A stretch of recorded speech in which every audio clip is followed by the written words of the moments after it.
How did you come to get Carlotta, Yvonne?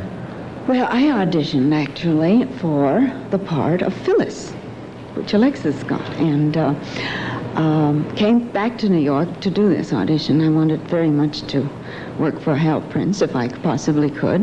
I did a reasonably good audition, so I hear, and did not get the part, but they wrote me a very, very sweet letter saying why I didn't suit the look of the girl, etc., you know. And then 2 weeks later, my agent called me and said they would like to have you in the show. And anyway, there's another part in there that would be very suitable. So I thought that over, and because it meant picking up, leaving my home and moving here and leaving children and all that sort of thing. I have 2 boys.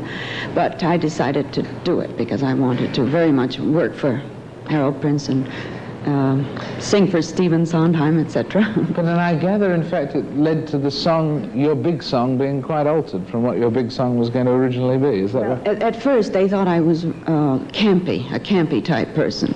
So the role became very campy and very funny and lusty, I would say. Then they saw something different come through on the stage, so they changed her to a little bit more of a warm creature.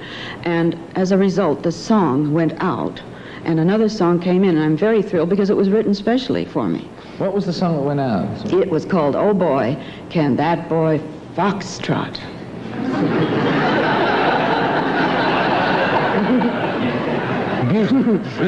Beautifully delivered. Beautifully With delivered. Gestures, you know. Lovely gestures by Michael Bennett. And what was substituted?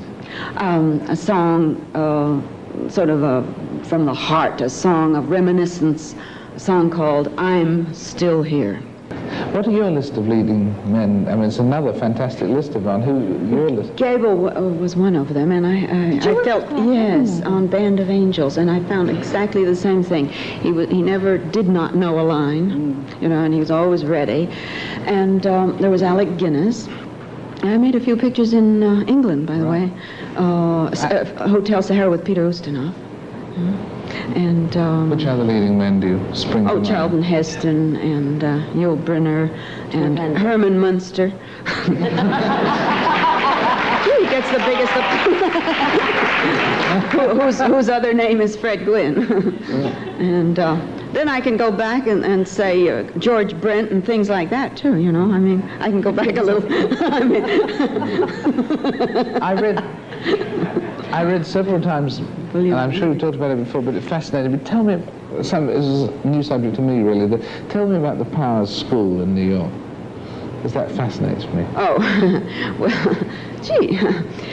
When I first became what they called a movie star, they said, now since you are a movie star, you must behave as one, and you mustn't go to the studio dressed looking like Marlon Brando, a female Marlon Brando, you know, because I used to be, I guess, the first hippie that ever existed, and wanted to dress comfortably because the work was hard. I was studying and all that. So I went to New York, and they said, we're going to groom you. So they proceeded to groom me, and immediately they dressed me. I was extremely young at that time. They dressed me all in black, and I looked very old. And I don't know why they dressed me in black. I suppose that's chic with little pearls and things, but, you know, when you're that young, it's silly. And then they taught me how to walk off a curb and how to eat with the right spoon and knife and fork and things like that. And how to walk into a room as a movie star should, and all of that nonsense. Which meant what? That's why I'm so terribly elegant now.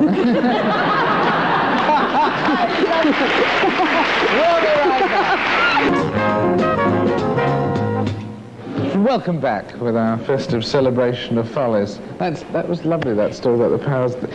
Any other memories of that? Because the whole thing never happens today, does it? Quite the same, that sort of grooming. The very beginning, no, they don't, and they don't put many people under contract anymore, do they? I don't think. No.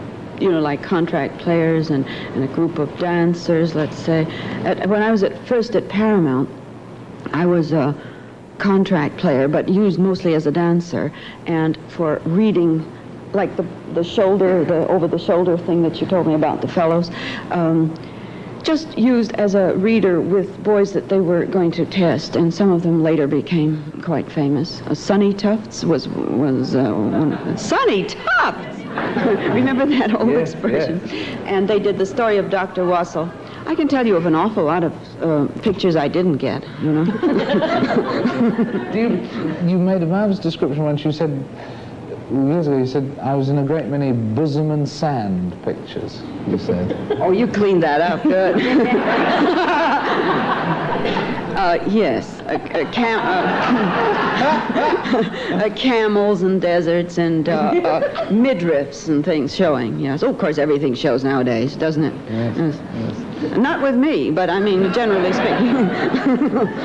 Would you like to start your career today with movies as they are today? No, I'm glad I got onto the wagon when I did, you know, the boat or whatever it is.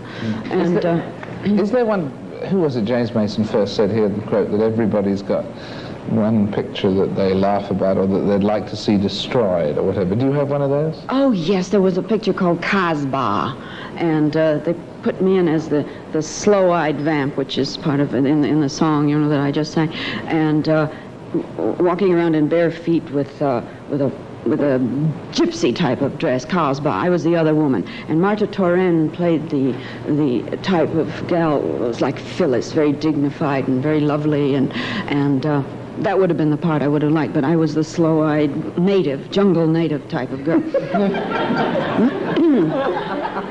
And after I had done it, I went into Mr. Bill Getz and I said, I told you I shouldn't have done that. Tears were streaming. You should never cry in front of your producer. That's one thing I would never. It makes you look weak, you know. And the thing is to make him look weak. But anyway. Do I hear some laughter? The band are going berserk. Yeah. So anyway, I said to Bill Getz, I told you I shouldn't have done that picture. I don't want to do that picture. And he said, what do you expect me to do now? Eat the film? And he was furious.